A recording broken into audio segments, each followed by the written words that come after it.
নির্বাচনের পর এবার বাজারে এলো ই-20 জনতা পার্টি। এই ই-20 জনতা পার্টির মূল দাবি রয়েছে কেন্দ্রীয় পরিবহন ও সড়ক মন্ত্রী নীতিন গডকরির পদত্যাগের দাবি, এবং তার সাথেই তাদের দাবি রয়েছে যে বাজারে কিন্তু পরিশোধিত আনব্লেন্ডেড পেট্রোল বিক্রি করতে হবে 100% ছাড় মূল্যে। অর্থাৎ বোঝাই যাচ্ছে যে পেট্রোলের ক্ষেত্রে যে ইথানল মেশানো হচ্ছে, সেই ইথানল মেশানো বন্ধ করার জন্যেই কিন্তু এই ই-20 জনতা পার্টি আত্মপ্রকাশ করেছে।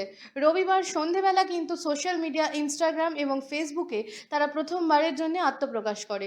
আর আত্মপ্রকাশের সঙ্গে সঙ্গেই কিন্তু প্রায় লাখ লাখ তাদের ফলোয়ার্স তাদেরকে জয়েন করতে শুরু করে। ইতিমধ্যেই প্রায় 2,18,000 ফলোয়ার্স ছাড়িয়েছে এই ই-20 জনতা পার্টির সোশ্যাল মিডিয়া প্ল্যাটফর্মগুলোতে।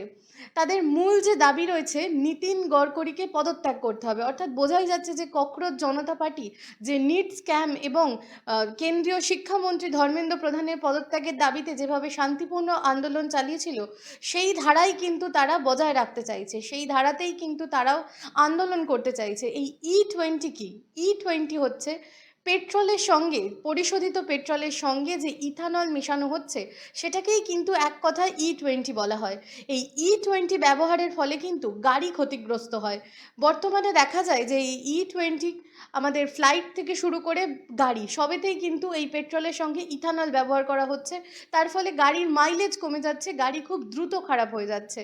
তবে এই ক্ষেত্রে কেন্দ্রীয় সরকারের তরফে বিবৃতিতে জানানো হয় যে ইথানল ব্যবহার পরিবেশ বান্ধব এবং ইথানল ব্যবহার হলে কিন্তু গাড়ির মাইলেজে ক্ষতি হয় না। হ্যাঁ, যেগুলো ই-20 অর্থাৎ যেগুলো ই-10 ইথানলে চলার কথা, সেগুলোতে যদি ই-20 ভরা হয়, মানে 20% ইথানল ভরা হয়, তাহলে কিন্তু গাড়ি ক্ষতিগ্রস্ত হতে পারে। না হলে গাড়ি ক্ষতিগ্রস্ত হবে এরকমভাবে কোনো পরীক্ষামূলক কোনো জায়গা থেকে কোনো সূত্র বা পরীক্ষামূলক কোনো রিপোর্ট ইতিমধ্যে কেন্দ্রীয় সরকারের কাছে সামনে আসেনি।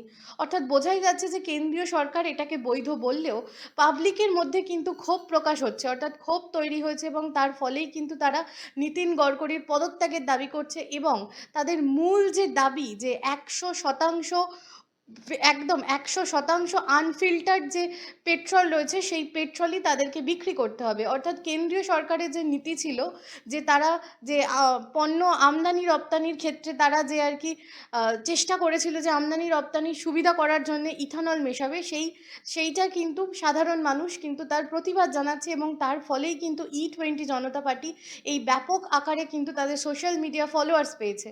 অর্থাৎ বোঝাই যাচ্ছে যে ককরোচ জনতা পার্টির যে সাফল্য, অর্থাৎ ৭৬ দিনের তৈরি হওয়া একটা পেজ, কেন্দ্রীয় মন্ত্রিত্ব থেকে ধর্মেন্দ্র প্রধানের মতো যারা আর কি ব্যক্তিত্ব রয়েছে তাদের ইস্তফা দিতে বাধ্য করা, সেই পথেই আরও একবার হাঁটতে চলেছে ভারতের তরুণ প্রজন্ম।